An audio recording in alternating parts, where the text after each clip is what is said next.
আসসালামু আলাইকুম ভিউয়ার্স, আজকে হবে মাটন কারি।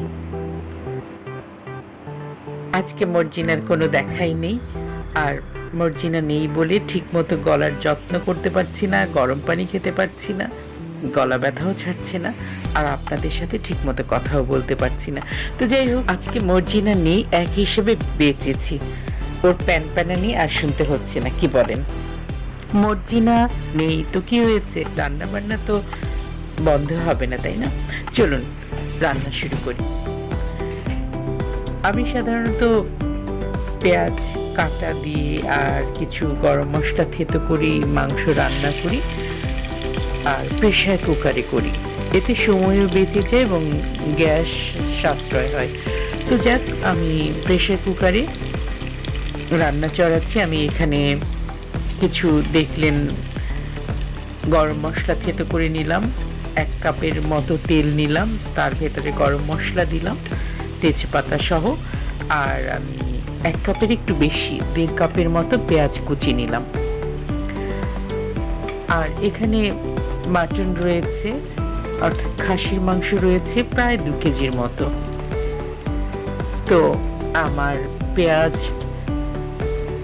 আর মশলা একটু ভাজা ভাজা হয়ে গেলে এর ভেতরে আমি বাকি মশলাগুলো দিব। আমি রসুন অনেক সময় কুচিয়ে দেই, আবার অনেক সময় পেশাও দিই। আজকে রসুন পেশাই দিচ্ছি।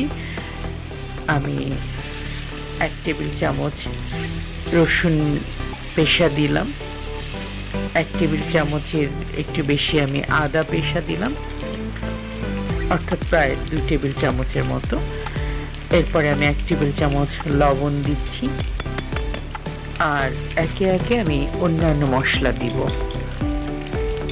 1 টেবিল চামচ পরিমাণ হলুদ দিব, 1 টেবিল চামচ পরিমাণ গুঁড়ো মরিচ দিব, সবকিছু 1 টেবিল চামচ করে দিব। জিরার গুঁড়ো দিব, ধনির গুঁড়ো দিব। এভাবে সব মশলাগুলো একে একে দেয়া হয়ে গেলে ভালো করে কষিয়ে মাংসটি ছেড়ে দেব।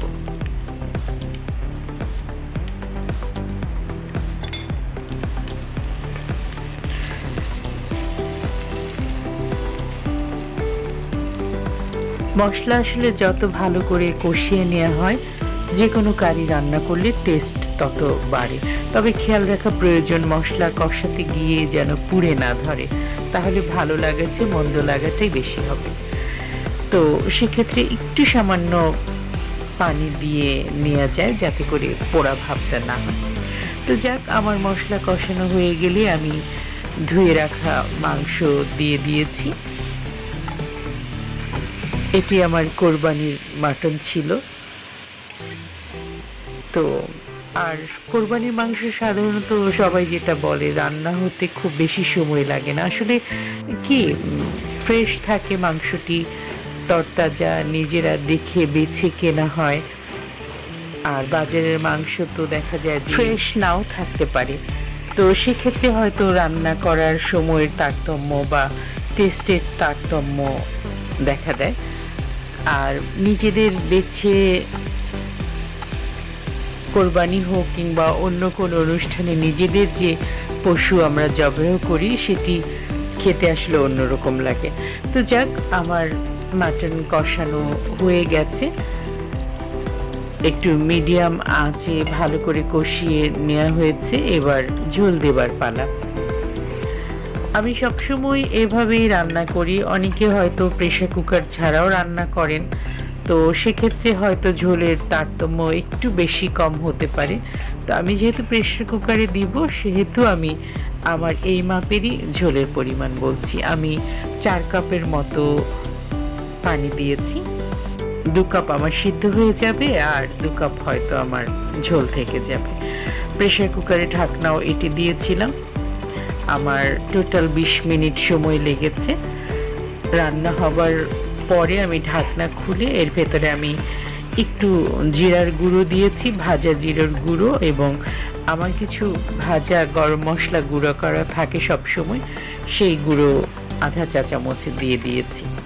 এরপর ঢেকে রাখবো। এতে করে তরকারির ফ্লেভারটা, মানে মাংসের ফ্লেভারটা আরও ভালো হবে। এরপরে পরিবেশন করার পালা।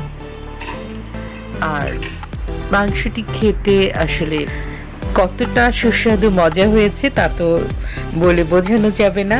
আর যেহেতু মহরম মাস, মহরমের 10ই মহরম এসে চলছে, রোজা ছিলাম, আর সেজন্য রোজা থাকার জন্য হয়তো একটু খাবারের চাহিদাটা বেড়ে গেছে।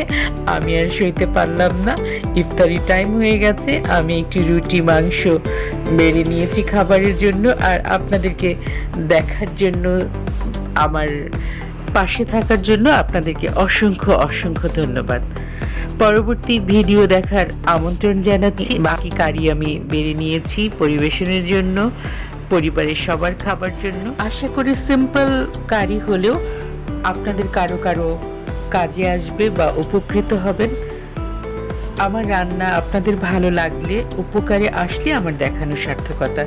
তো আজকে এ পর্যন্ত। সবাই ভালো থাকুন, সুস্থ থাকুন। আমার জন্য বেশি বেশি করে দোয়া করবেন যেন আমি সুস্থ থাকি। আমার আসলে গলা এবং শরীর খুব একটা ভালো যাচ্ছে না।